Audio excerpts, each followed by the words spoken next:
একজন মায়ের কাছে সবথেকে বড় চিন্তার বিষয় হচ্ছে বাচ্চাকে স্কুলের টিফিনে কী দেওয়া যায়। আর হ্যাঁ, সেই টিফিন যদি হয় চটজলদি উপায় আর স্বাস্থ্যকর একটা খাবার, তাহলে তো আর কোনো কথাই নেই। হ্যাঁ, রাঙালুর পরোটা। এমনি আলুর পরোটা তো আমরা প্রত্যেকেই খেয়েছি নিশ্চয়ই। এটা হলো রাঙালুর পরোটা।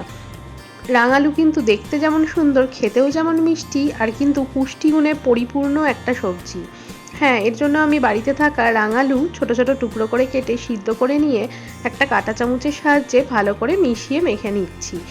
মাখার জন্য প্রথমেই কুচানো পেঁয়াজ, কুচানো কয়েকটা কাঁচা লঙ্কা, আর কিছুটা রসুন কুচানো, আর একে একে মশলা হিসাবে নুন, হলুদ, ভাজা মশলা হিসেবে ভাজা জিরে গুঁড়ো, আর একটু স্বাদের জন্য চাট মশলা, আর অল্প কিছুটা জোয়ান হাতে ঘষে নিয়ে দিয়ে 1 চামচ মতো কালো জিরে দিয়ে দিলাম।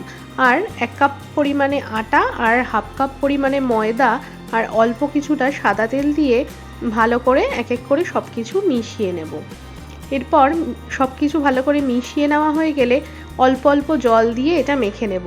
হ্যাঁ, এটা কিন্তু পুর ভরার ঝামেলা ছাড়াই এই পরোটাটা খুব সহজ উপায়। স্কুলের তাড়াহুড়োর সময় এটা কিন্তু খুব তাড়াতাড়ি তৈরি হয়ে যাবে। এরপর কিছুটা তেল মাখিয়ে কিছুক্ষণ ঢেকে এই মিশ্রণটা রেখে দেবো একটু নরম হওয়ার জন্য।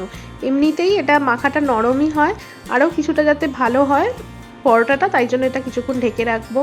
এরপর এর থেকে বড় বড় লেচি নিয়ে আমি আটার গুঁড়োর সাহায্যে এটা হাত দিয়ে কিছুটা প্রথমে বড় করে নিয়ে তারপর ভালোভাবে বেলে নেব। ছোট বড় বা পাতলা বা মোটা যে কোনো রকমভাবে এটা বেলে নেওয়া যায়। আমি কিন্তু এটা একটু বড় বড় পাতলা করে বেলেছি। এরপর নর্মাল আমরা যেমন পরোটা করি সেঁকে দুপিঠ ভালো করে অল্প তেলে এরমভাবেই আমি পরোটাটা তৈরি করেছি। হ্যাঁ, এটা কিন্তু মিষ্টি মিষ্টি বলে বাচ্চা কেন, বড়রাও কিন্তু খুব খুশি মনে এটা খেয়ে নেবে।